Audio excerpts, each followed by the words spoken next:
어떤 분이 열심히 기도를 해도 하나님이 자기에게 별로 응답을 안 해주시더래요. 실망하고 있다. 어느 날 이제 잠이 드는 거예요. 꿈에 떴는데 천사의 손에 이끌려서 하늘 보아 창고에 다다르게 됐습니다. 한 창고에 도착했는데요, 창고가 텅텅 비어 있습니다. 이 창고는 어떤 창고입니까? 물었더니 기도 창고입니다. 하나님이 자녀들이 하나님 앞에 와서 이것 주세요 저것 주세요 간구하고 기도할 때마다 이 보아 창고를 열고 다 나누어 주었습니다. 그래서 지금 빈 창고가 되었습니다. 근데 바로 옆에 갔더니 더 엄청나게 큰 창고가 있더랍니다.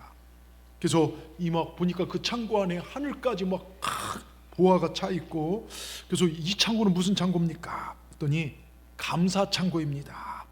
하나님부터 받은 은혜를 감사하는 사람들에게 나누어 주려고, 작은 은혜 감사하는 사람들에게 크게 나누어 주려고 쌓아놓은 보물창고입니다.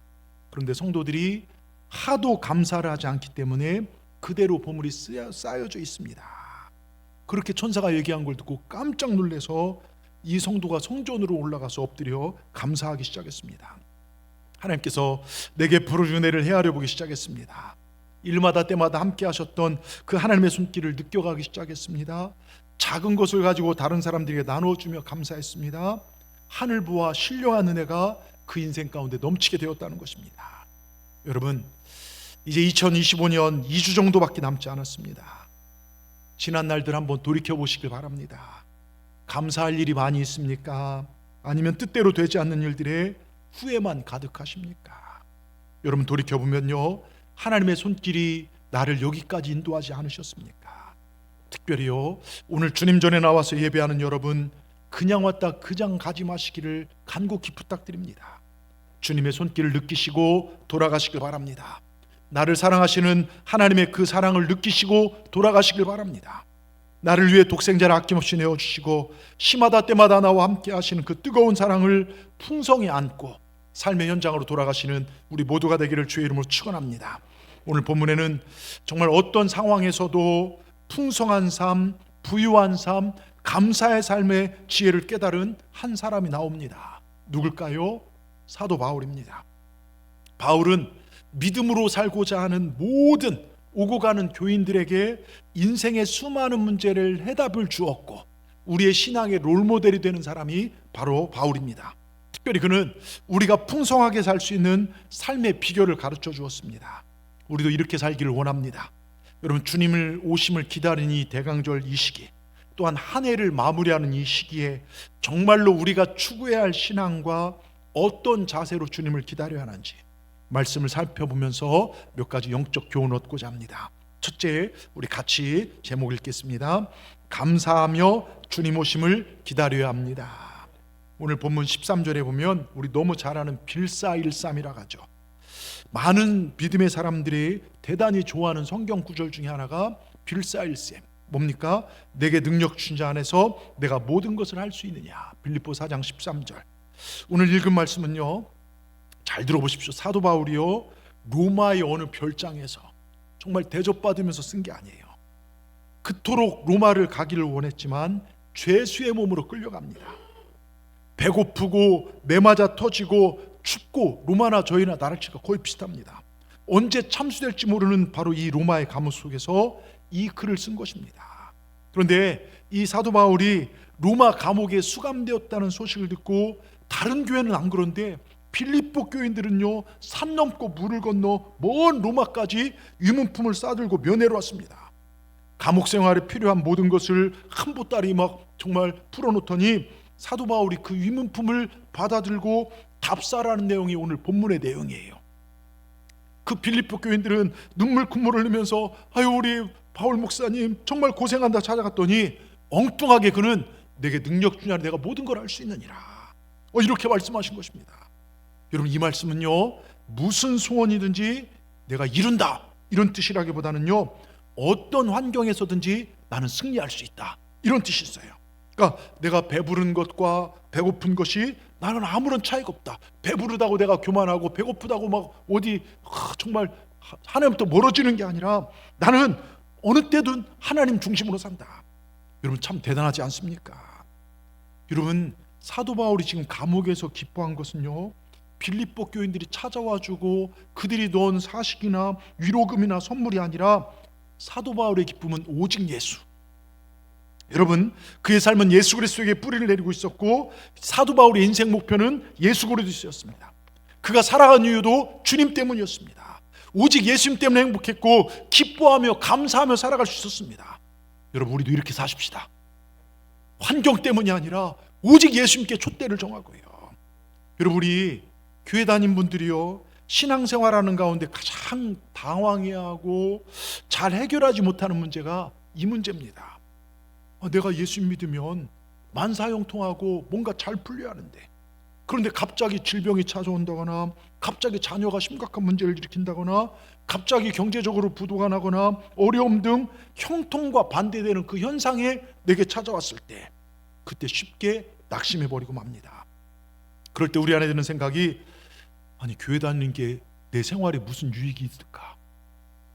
아니 예배 열심히 참여하면 무슨 유익이 있는가? 성경 열심히 보면 장사가 잘 되나? 교회 다니면 잘 다니면 자녀의 길이 열리는가? 근데 여러분, 우리 믿음의 사람들은요, 이러한 질문에 대한 확실한 답을 가져야 돼요. 오늘 그 답을 가지고 돌아가시기 바랍니다. 여러분, 작은 거 질 수 있어요. 아플 수 있고 좀 안 될 수 있어요. 근데 우리에게는 궁극적 승리가 있음을 믿으셔야만 합니다. 아멘. 여러분, 우리가 여기서 조금 더 오래 살고 잘 되자고 예수 믿는 게 아닙니다. 우린 영원히 잘 되자고 예수 믿는 거예요. 예수 믿을 때 정말 영원한 천국에 갈 수 있습니다. 여러분, 지금 대강절을 보내며 주님 오심을 기다리는 우리들에게 어떤 것에도 흔들리지 않는 확실한 믿음 있기를 주의 이름으로 축원합니다. 지금 대강절은 성탄의 어떤 화려함의 대강절이 아니라 재림의 주님, 심판의 주님을 기다리는 것입니다. 세상을 심판하시고 믿는 자를 구원하실 주님 오심을 우린 기다려야 될 줄 믿습니다. 조금 안 되면 낙심하고 조금 잘 되면 기뻐하고 말씀 들을 때는 감사하고 그렇게 살아야지 하면서도 조금만 상처받으면 신앙의 길에서 이탈해버리는 그러한 모습이 아니라 사도 바울처럼 어떤 상황에도 믿음의 길을 터벅터벅 걸어가면서 주님 오심을 한결같이 기다리는 우리 저와 여러분 되기를 주의 이름으로 축원합니다. 축원합니다. 평생을요 신실하게 사신 하나님을 섬기면서 살아온 노 부부가 있었어요. 근데 이분들은 주변에 있는 사람들이 안타까워할 정도로 너무너무 가난했지만 아주 성실하게 행복하게 살았습니다. 근데 어느 날 이 노 부부의 집에 불이 났어요. 초라하지만 마음 편하게 살 수 전 재산과 똑같았던 작은 집이 잿더미가 되어버렸습니다. 남은 것이 아무것도 없었습니다. 소식을 들은 이웃 사람들이 위로를 하러 왔습니다. 그때 노 부부가 이렇게 고백합니다. 저희는 이번처럼 하나님의 손길을 확실하게 경험한 적이 없습니다. 이렇게 큰 불이 났는데도 저희 두 사람 아무도 다치지 않았으니 얼마나 감사한 일입니까? 여러분, 이 상황 고통의 상황 아닙니까?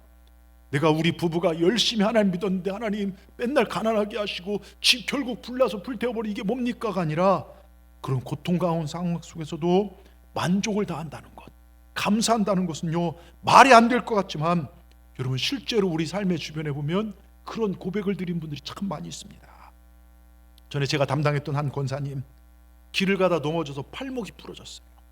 그래서 쇠까지 박아서 통증이 얼마나 심합니까? 기부스하고 다음날 주일에 오셨어요. 그런데 감사원금을 목돈을 드립니다. 뭐라고 썼냐면 발목이 부러진 것이 아니라 팔목이 부러져서 감사합니다. 그래서 이렇게 내 발로 예배에 나올 수 있어서 감사합니다. 여러분, 어떤 상황에 처해 있는지 그 상황 자체가 중요한 게 아니라는 것입니다. 하나님의 인도하심의 손길을 분명히 믿고 있다면 상황을 뛰어넘어서 우린 감사할 수 있다는 것입니다. 다윗의 고백 보십시오. 지금 쫓기는 상황입니다. 아무것도 없는 현실에서 여호와는 나의 목자시니 내게 부족함이 없도다. 여러분, 그 믿음대로요 나중에 위대한 왕이 됩니다. 여러분, 아무것도 없는 상황에서 난 여호와 하나님으로 즐거워하리다 고백을 드린 하박국 선지자의 고백 아시죠? 무화과나무 심었는데 열매가 없어요. 감람나무 아무 열매도 없고 논밭에 식물도 없고 우리의 양떼와 외양간에 소가 없어도 나는 여호와 하나님 한 분만으로 만족합니다. 여러분, 이 수준 높은 신앙의 고백, 우리 고백되기를 주의 이름으로 축원합니다. 이 고백에 어떤 믿음이 있는 줄 아십니까?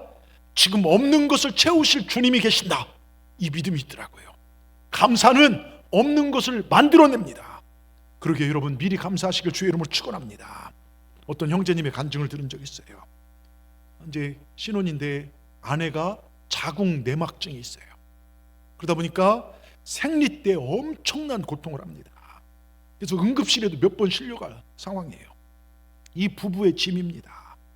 그러니까 그것 때만 되면 너무 막 두 부부가 날카로워지고 감사할 게 없다고 생각이 들어요. 근데 기도 중에 감사의 깨달음이 생겼습니다. 일단 날짜가 일정하더래요. 대비할 수 있기 때문에 감사했고, 통증은 단 3일이더랍니다. 한 달 30일 중에 27일은 멀쩡하더랍니다. 그래서 27일 동안 건강에 대한 감사가 없었습니다. 그래서 그 두 부부가 건강한 27일 주심에 감사가 터져나왔습니다. 여러분, 하나님께서 이 가정을 어떻게 하셨겠습니까? 치유와 회복으로 역사하셨고 내막증이 사라지고 생명도 얻었다는 것입니다. 그 가정에 평강이 임했습니다. 오늘 11절의 고백 보십시다. 11절, 내가 궁핍함으로 말한 것이 아니라 어떠한 형편에든지 나는 자족하기를 배웠노니. 자족하기를 배워. 여러분, 자족할 줄 아는 법을 배웠다는 거예요. 여러분, 우리 가운데는요, 물질로 가난하지만 믿음에 부유하신 분들도 많이 계세요. 반면에 어떤 분들은 물질로는 풍족하지만 은혜 생활은 거지 궁색하게 사는 분도 있습니다. 세상적인 욕심은 여기까지 차 있지만 은혜는 거지처럼 살아가는 사람, 육신의 집은 멋진데 심령의 집은 거의 빈집, 귀신 나올 폐가처럼 살아가는 분들이 있어요. 여러분, 성경 이런 사람들 뭐라 표현한 줄 아십니까? 시편 106편 15절 우리 같이 읽겠습니다. 그러므로 여호와께서 그들의 요구하는 것을 그들에게 주실지라도 그들의 영혼은 쇠약함. 여러분, 하나님 앞에 기도해서 건강을 얻고 부유함을 얻어서 이게 중요한 게 아니라 진짜 중요한 건 영혼의 부유함입니다. 영혼이 쇠약해서는 안 돼요. 이건 지혜가 아니라 미련한 것입니다. 여러분, 이 세상 것이 아무리 풍성해도 하나님의 은혜가 풍성하지 못하는 그런 불행한 사람입니다. 그런가 하면 반대로요, 신앙인들 가운데 어렵고 힘든 상황 속에서도 오직 믿음과 순종으로 멋지게 역전하여 사신 분들이 많이 계십니다. 많은 것을 가지고도 불평하며 살아간 사람이 있고 적은 것을 가지고도 감사하며 살아간 사람이 있습니다. 바울이 어떤 형편에 처하든지 자족하기를 배웠다는 그의 고백은 어떤 처지에서든지 하나님께 감사할 수 있다는 것입니다. 여러분, 묻습니다. 시간 여러분의 삶은 감사로 충만해 있습니까? 아니면 뭔가 되지 않아서 불평과 원망으로 차 있지는 않습니까? 이제 하나님의 사람이 되면 행복의 차원이 달라져야 합니다. 다른 사람과 비교하여 속상해하고 부러워하고 불행하는 것, 이제 여러분 그만 내려놓으시기 바랍니다. 저도 마찬가지예요. 죄송합니다만 제 얘기라. 오늘 설교란 저도 여러분 뭐 아시다시피 전 굉장히 속물입니다. 제가요, 그 옛날에 교회가 저희밖에 없었어요. 여기에요. 근데 저쪽 덕충교회 들어오고 예수사랑교회 들어오는데 참 마음이 불편하더라고요. 근데 예수사랑교회가 이 저쪽에, 이건 방송에서 좀 나갈 때 저쪽에 이제 싸우고 나왔잖아요. 그러더니 막 욕심 있는 사람들이 오더니 저희 교인들 힐스테이트 하시고 몇 분들을 끌고 글로 가버리더라고요. 막 감리교를 이단십이다. 그 막 제 마음이 속이 탔어요. 카톡도 지금 그러잖아요. 속 탄다고. 예? 막 속이 타갖고서 막 있는데 아니 나를까 막 부흥한대요. 막 자랑하고 그러더라고요. 근데 싸워서 쪼개져서 지금 또 나갔어요. 그러면서 왜 하나님 교회가 저렇게 부흥한데 싸울까? 막 그럼 가슴 아픔이 겉으로는 표현했지만 속으로는 아이고 시원하다. 예? 죄송합니다. 저도 늘 비교하여 속상해하고 부러워하고 나보다 못하면 우쭐거리는 그런 속물 목사가 바로 접니다. 여러분, 우리 신앙인은요, 부러워하는 차원이 달라야죠. 썩고 없어질 것들을 부러워하지 말고 영원히 남을 가치를 부러워하시길 주의 이름으로 축원합니다. 이번 주에요, 우리 선정승 원사님 남편분이 세례를 받으셨어요. 제가 수요예배, 왜 요즘 수요예배들 다들 안 나오십니까? 수요예배 금요일에 밤 나오셔서 기도하십시오. 수요예배 때도 했지만 수요일날 가서 그분이 정말 세례받고 부인과 남편이 이렇게 눈물 글썽인데 제 마음도 얼마나 정말 기쁨이 되는지. 여러분, 이런 것들, 우리가 복음을 전한 가치들, 오늘 제가 일부 예배 때 기도하는데 우리 교회가 올해 얼마나 복음을 전했더니 한 주에 저희들이 한 3,000명에서 4,000명 사이 복음을 전하더라고요. 한 주에. 이제 예수 믿으십시오. 나가면 때론 10명 뭐 이렇게 해서 보통 20개에서 25개 우리가 복음을 한 분들이 전하니까 이렇게 했더니 1년이면 꽤 많은 분들에게 복음을 전하더라고요. 물론 열매는 하나님께서 맺을 거고 우린 전하면 되잖아요. 얼마나 감사한지 몰라요. 여러분, 썩고 없어질 것들을 부러워하지 말고 영원히 남을 가치를 부러워하시는 영혼의 눈이 열려지길 주의 이름으로 축원합니다. 이런 사람들은 환경 때문에 행복하다 불행이 왔다 갔다 하지 않아요. 우린 예수 안에서 우린 가난에 처하든 풍부에 처하든 모든 것이 하나님의 은혜인 줄 알고 감사하는, 그래서 감사로 주님 오심을 준비하시는 저와 여러분 되길 주의 이름으로 축원합니다. 두 번째요, 제목을 같이 읽겠습니다.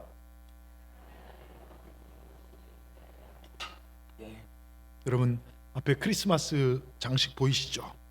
장식이 조금 미흡합니다. 보시면 아니 뭔 교회가 뭐 장식도 제대로 안 되고 저런 걸 놨어 생각할 수도 있지만, 겨울에 저희가 코로나 전까지는 선교를 갔었지만 그 후로는 선교를 안 갔잖아요. 뭐 몇몇 분만 가서 동원 예배를 드렸죠. 사실 지금 시기를 기독교 절기로 대강절, 대림절, 주님께서 이 땅을 구원하시기에 이 땅에 오신 날을 기다리며 보내는 그런 절기입니다.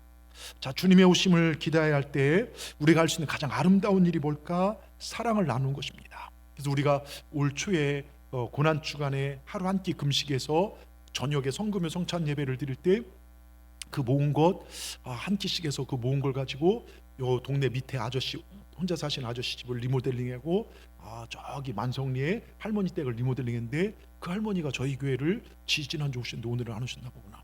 예, 이렇게 오셨어요. 너무 감사하다는 거예요. 저희가 한 거는 장판 해주고 전기시설 해주고 뭐 나무 잘라드리고 했는데 그게 그렇게 감사했나 봐요.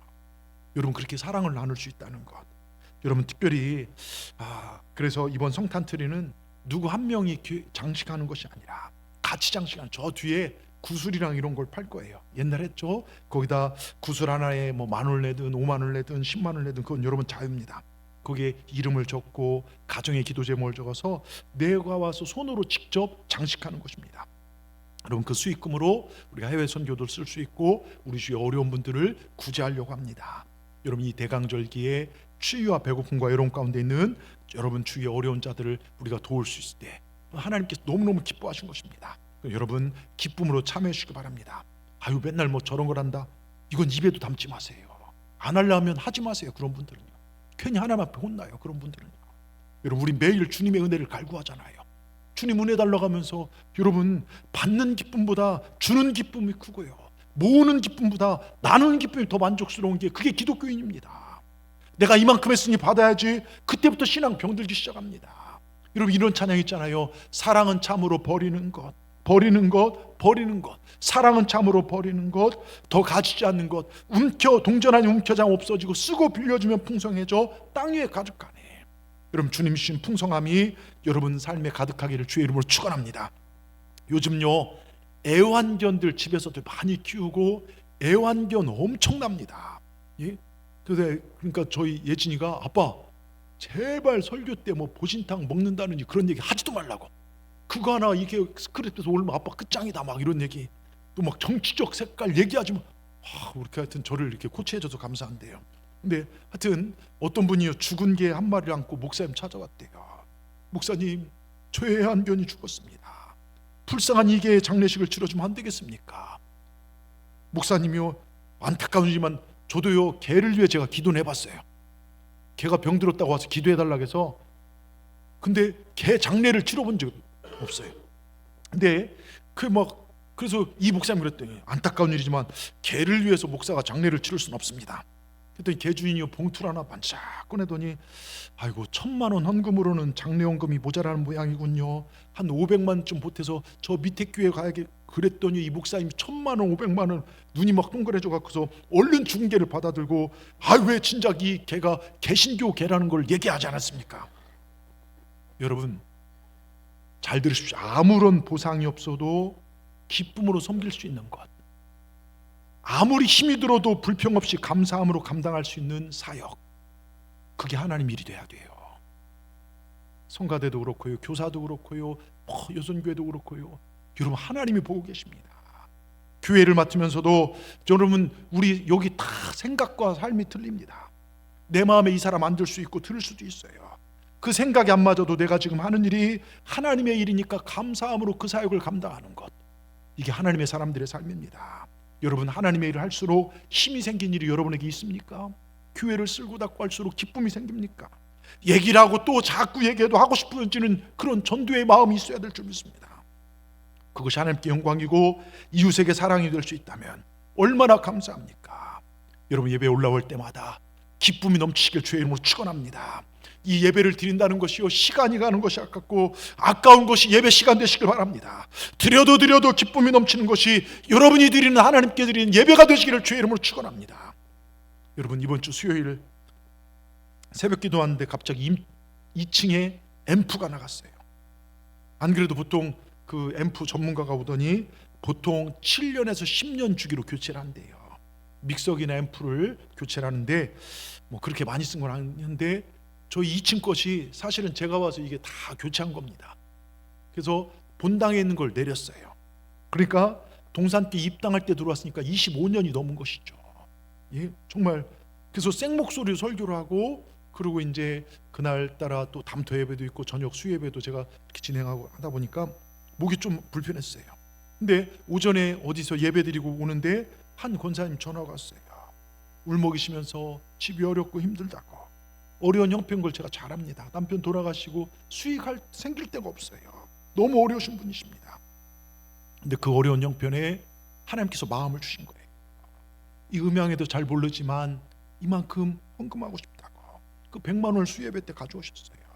그러면서 저는 다른 것보다도 그 제목에 이것밖에 못 드려 죄송합니다.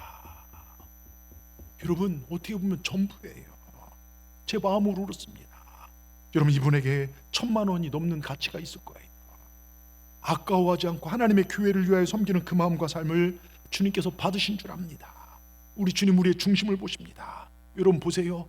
하나님께서 나를 살리시기 위해서 독생자 예수님을 이 땅과 십자가에 내어주실 때, 여러분 한 분 한 분 살리시기 위해 내어주실 때 우리 하나님께서 그 아들을 아까워하셨을까요?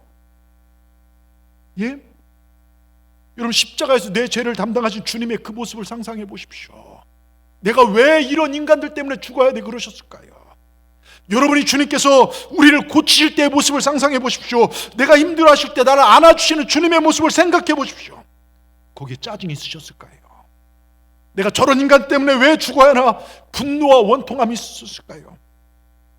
귀찮고 아까운 마음이, 여러분 위해 생명 내놓은 주님께서 정말 내가 왜 이 귀찮은 일을 해야 돼, 왜 아까운 내 생명을 내놓아야 돼, 그런 마음이 있었을까요? 여러분, 주님의 얼굴에는, 아버지 하나님 얼굴에는 나를 살리신다는, 저와 여러분을 살린다는 기쁨이 충만했습니다. 그 사랑으로 우리에게 다가오셨습니다. 오늘 사도 바울도요, 빌립보 교인들의 그 사랑이 감사해서 그들을 축복합니다.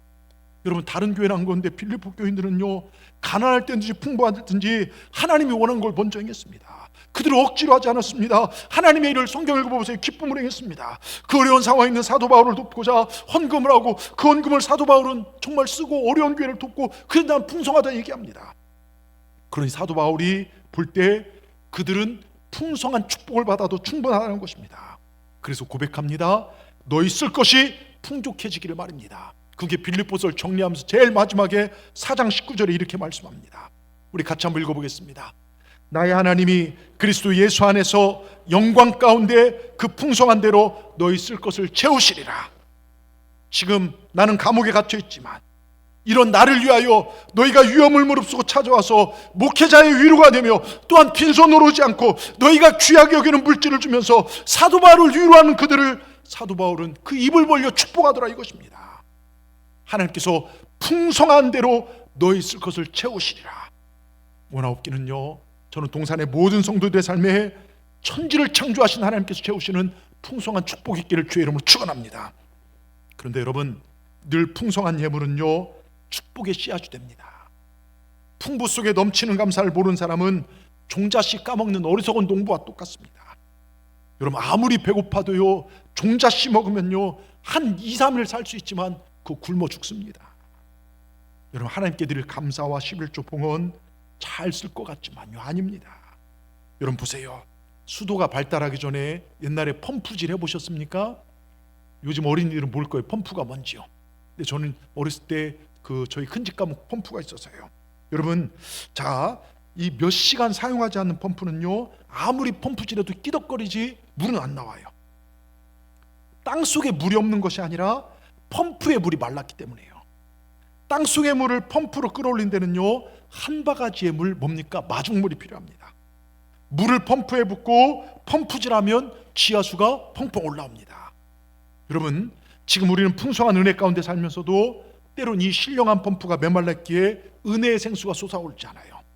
하나님께 부어야 할 감사의 생수가 그거 마시고 살려고 하니 샘물이 날마다 솟아오르지 않습니다. 여러분, 정말 어려운 삶에서 세계 최고의 부자가 됐던 카네기 아시죠? 카네기는 이런 얘기를 해요. 하나님께 헌금 드릴 때마다 내 형편에 조금 부담이 될 만큼 드렸다. 그랬더니 하나님이 관리에 부담이 될 만큼 내게 부어주셨다. 록펠러 이런 얘기를 하죠. 내가 힘껏 드릴 때 나는 이미 하나님 나라의 영광스러운 사역에 참여하기 시작했다. 여러분, 풍부와 궁핍에도 나는 일체의 비결을 배웠노라. 내게 능력 주한 내가 모든 걸 할 수 있느니라. 일체의 비결을 가지고 사는 사람, 우린 그런 사람들을 하나님의 사람이라고 합니다. 승리하는 삶의 비밀을 알고 있는 사람, 풍요로운 삶의 비밀을 알고 사는 사람, 인생의 비밀을 간직하고 사는 사람, 예수 믿으면 영원한 천국에 갈 수 있다는 걸 아는 사람, 여러분, 이 사람들, 우리는 그런 사람들을 하나님의 사람이라고 부릅니다. 저는 오늘 예배하는 모든 분들이 하나님의 사람임을 믿습니다. 오늘 하나님의 사람 된 우리들에게 예수 그리스도 안에서 여러분의 쓸 것이 풍성한 대로 가득 채워지기를 주의 이름으로 축원합니다. 축원합니다. 우린 모두가 일체의 승리의 비결, 승리하는 삶의 비밀을, 우린 영생의 비밀을 간직하고 사는 사람들입니다. 여러분, 주님 오심을 사랑으로 잘 준비하시는 우리 모든 분들 되기를 주의 이름으로 축원합니다. 끝으로요, 우리 제목 같이 읽겠습니다.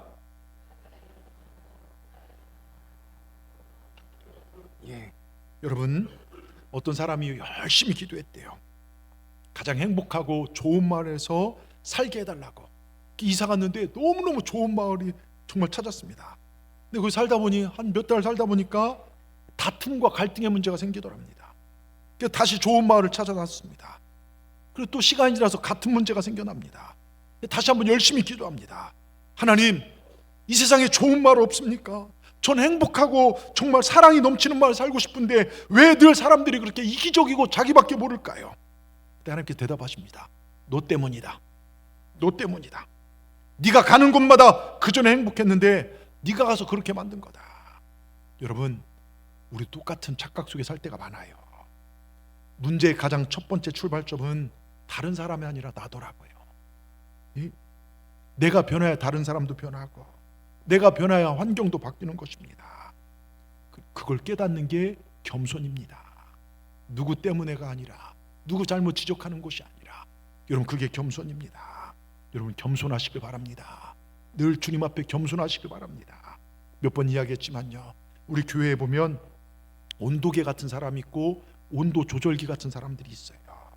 온도계는 날씨가 추우면 어떻게 되죠? 내려갑니다. 근데 날씨가 더우면 올라갑니다. 이 온도계 같은 사람은 환경, 기분 따라 왔다 갔다 해요. 오르락 내려갑니다. 신앙생활이 좋으면 오르락, 기분 나쁘면 찾아보기도 힘들어요. 기쁨이 오르락 내려갑니다. 근데 온도 조절기는요, 딱 몇 도 맞춰놓으면 조절기에 따라서 방안 온도가 달라집니다. 날씨가 더우면 조절기 내리면 됩니다. 여러분, 안으로부터 온도를 조절합니다. 환경을 지배하는, 환경에 지배당한 삶이 아니라 환경을 지배하는 삶, 이게 예수 믿는 사람들의 삶입니다. 아멘. 여러분, 우리 삶을 지배하고 있는 온도계를 제가 유심히 몇 가지 살펴보니까 어떤 사람 돈이 온도계예요. 돈만 많으면 기분 좋아서. 근데 돈을 없어지면요, 정말. 그래서 어떤 사람 주식이 온도계입니다. 하루 종일 주식창만 들여보다가 주식 올라가면 막 기분 좋다가 떨어지면요, 뭐 세상 못 살 것처럼. 어떤 분은 기분이 온도계예요. 기분 좋으면 막 간슬게 다 빼주려다가 마음에 안 맞아 기분 나쁘면요, 목회자가 교회고 필요 없다. 여러분, 이게 온도계 인생이죠. 어떤 분은 자녀가 온도계입니다. 자녀가 좀 잘 되고 막 자주 연락 오면 그렇게 기분 좋다. 자녀가 한 일주일만 연락 없으면요, 세상 다 산 것처럼. 여러분, 보세요. 이 온도계는요, 내가 어떻게 할 수 없는 영역이에요. 날씨도 그렇고 기분도요. 근데 온도계에 집중하여 살면 환경 때문에 울고 웃다가 여러분 병듭니다. 이것 때문에 내 인생 망가집니다. 근데 온도 조절기는요, 내가 조절하고 영향을 미치는 영역들입니다. 환경이 어렵죠? 우린 기도할 수 있어요. 그렇죠? 우리 어렵지만 기도할 수 있습니다. 살림이 막다른 골목 같지만 믿음의 눈을 열고 보면 살아계신 하나님이 나와 함께 하신다는 걸 볼 수 있습니다. 그 우리는 승리할 수 있습니다. 그 사람들에게 넘어진 삶이 아니라 오히려 어렵지만 다른 사람을 세워준 삶, 이게 온도 조절 같은 삶입니다. 근데요, 온도계 영역이 커지면 온도 조절기는 작아져요. 근데 온도 조절 영역이 커지면 온도계 영역이 작아집니다. 여러분 어떤 삶을 사셨습니까? 한번 보세요. 온도계 같은 삶을 사셨습니까? 아니면 온도 조절기 같은 삶을 사셨습니까? 여러분, 환경과 상황을 뛰어넘는 어떤 상황에서도 감사하고 나가는 우리 동산의 성도들 다 되기를 주의 이름으로 축원합니다.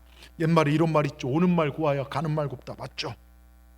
여러분, 그런데 사실 우리 예수님 사람들은 거기서 더 나가야 돼요. 우리 하는 사람들 오는 말이 더럽고 기분 나빠도 가는 말 곱게 할 수 있어야 돼요. 이거 쉽지 않습니다. 저도 살아보니까 물론 전도하고 선교하고 그런데 집에서 아내한테는 잘 안 되더라고요. 나 무시당할 때는 굉장히 기분 나쁘더라고요. 근데 쉽지 않아요.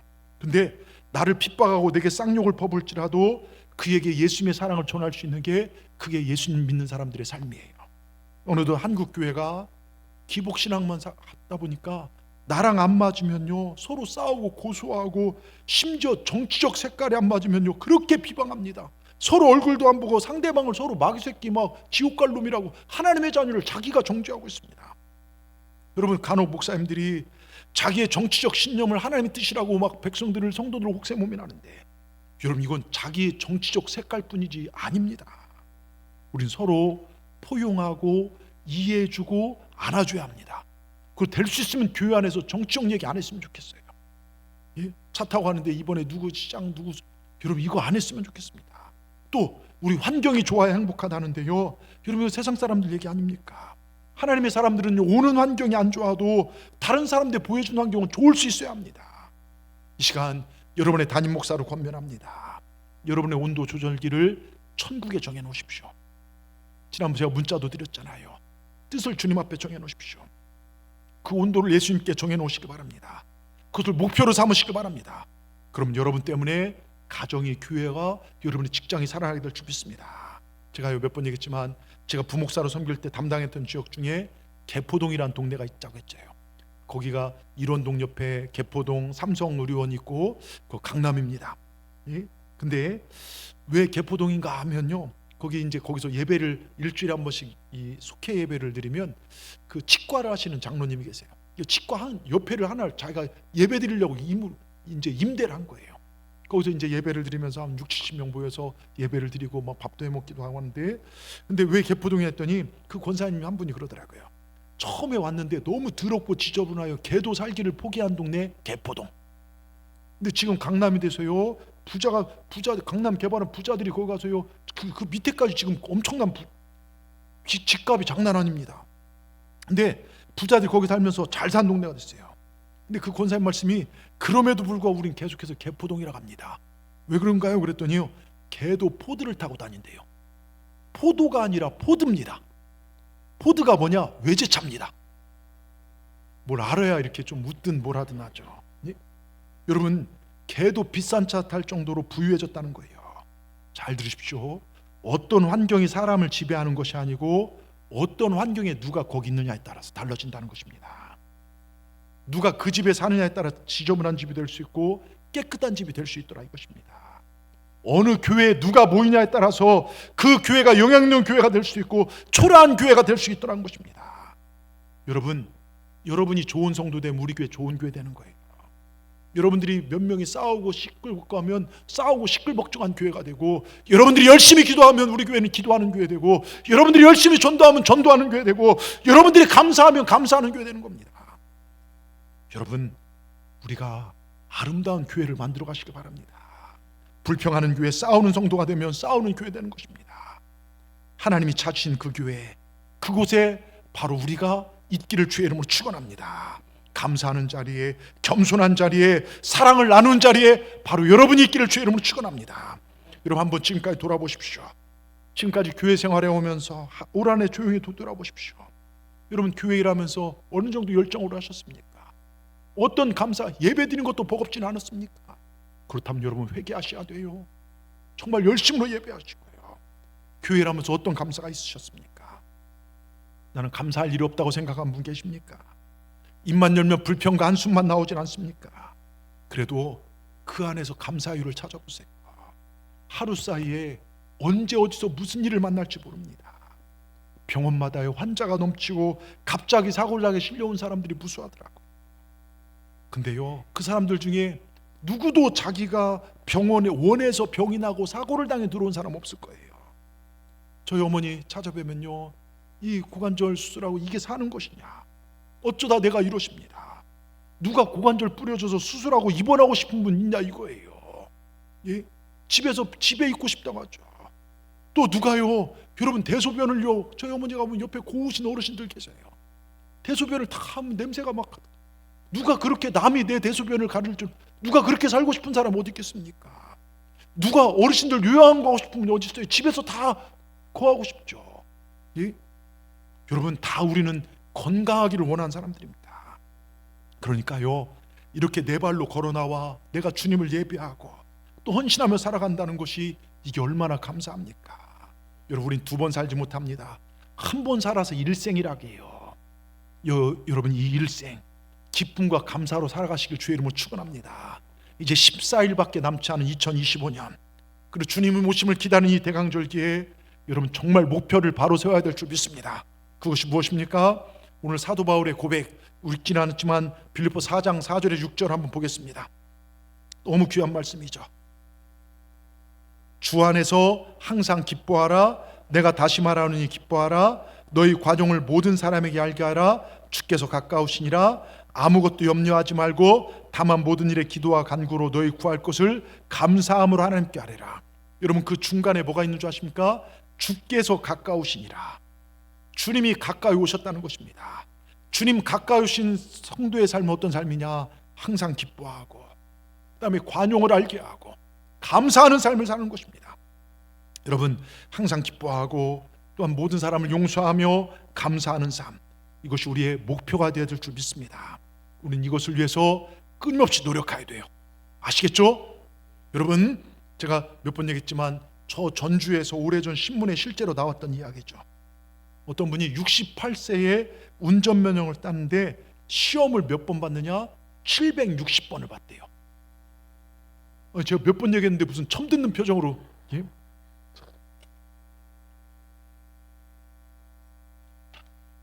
하여튼 여러분, 저를 깜짝깜짝 놀라게 해주셔서 감사합니다. 예? 760번을 시험 봤대요. 5년 동안요. 물론 저희 때는 기간이 떨어지면 한참 있다 다시 했는데 2005년도 이후는 오늘 떨어지면 내일 또 시험을 볼 수 있대요. 그것도 760번 만에 필기 시험에 합격했대요. 그러니까 60세 넘으니까 머리가 거의 돌이 된 수준이죠. 예? 근데 왜 했냐? 목적이 있었다는 거예요. 무슨 목적이냐? 이분이 아파트에 그 상가나 돌면서 구루마 리어카로 화장지 수세미 퐁퐁도 팔아요, 화장지 수세미 퐁퐁도 팔아요, 이렇게 이제 하는데 어느 날 어느 아파트 단지를 딱 가는데 1톤짜리 트럭에 스피커까지 달려서 화장지 노래까지 나오면서 화장지 수세미 퐁퐁 팔아야 하는데 거기에 딱 꽂혔어요. 야, 저렇게 차 끌고 다니면 힘들지도 않고 겨울에 춥지도 않고 여름에 덥지도 않고 너무 좋겠다. 그래, 나도 하자. 목표가 생겼습니다. 그래서 저렇게 하기 위해서 뭐라 했냐? 면허증을 따야 차를 사지. 면허 시험에 도착했습니다. 장장 5년 동안 포기할 만한도 한데 뭐 하기 위해서요? 화장지 수세미 퐁퐁도 팔아요, 이거 하기 위해서. 예? 이건 생각나는군요. 예? 그리고 960번 만에 땄대요. 필기도 200번. 근데 놀라운 건 경비가 얼마인 줄 아십니까? 5년 동안 2천만 원 썼대요. 예? 진짜 여러분, 뭐 하려고요? 화장지 수세미 퐁퐁도 팔아요, 이거 팔려고요. 여러분, 이거 하려고요.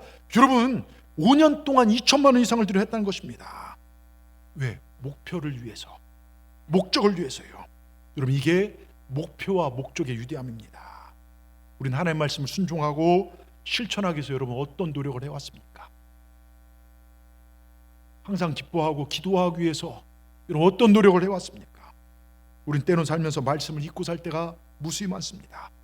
하루에 5분도 주님 생각 안 하고 살 때가 많습니다. 설교를 들을 때 그래 용서해야지, 그래 기뻐해야지 하면서 환경에 무너질 때도 너무나 많습니다. 여러분 잘 들으십시오. 우리 주님, 우리를 용서하시기 위해서 이분이 면허증을 따기 위해 노력한 것처럼 우리 죄를 그렇게 수천 번 사하여 주시고 무수히 용서하시고 오늘도 우리를 붙잡아 주시고 기다려 주시고 계신 분이 우리 주님이십니다. 우리도 예수님을 닮아가십시다. 우리 더 노력하십시다. 1000번 2000번 순종할 때까지 거룩한 하나님의 백성으로 노력하면서 하십시다. 오늘 졌다면 회개하고 기도하고 주님 앞에 나와서 하나님 말씀대로 살 수 있는 힘을 주시옵소서. 마지막 때 승리할 수 있는 힘을 주시옵소서. 어떤 환경에도 감사의 삶을 사십시다. 더 사랑하고 사십시다. 그래서 주님의 길을 예비하는 우리 동산의 모든 분들 되기를 주의 이름으로 축원합니다. 축원합니다. 기도하시겠습니다. 하나님 감사합니다. 오늘 말씀을 통하여 대강절의 주인 되신 주님을 기다리는 삶의 자세에 대해 살펴보았습니다. 우리에게 귀한 말씀을 주시니 감사합니다. 우리가 어떠한 상황에도 믿음을 잃지 않고 오직 주님만 바라보며 승리하는 삶을 살 수 있도록 도와주시옵소서. 늘 감사할 줄 알며 어떤 상황에도 겸손케 하시며 내가 받은 사랑을 나눌 줄 아는 사랑의 삶을 살아 주님이 주신 참된 만족, 우리의 쓸 것을 풍성히 채우시는 하나님의 놀라운 축복을 누리는 우리 동산의 모든 성도들 될 수 있도록 인도하여 주시옵소서. 주께서 함께 하실 것을 믿고 예수님의 이름으로 감사하며 기도드리옵나이다. 아멘.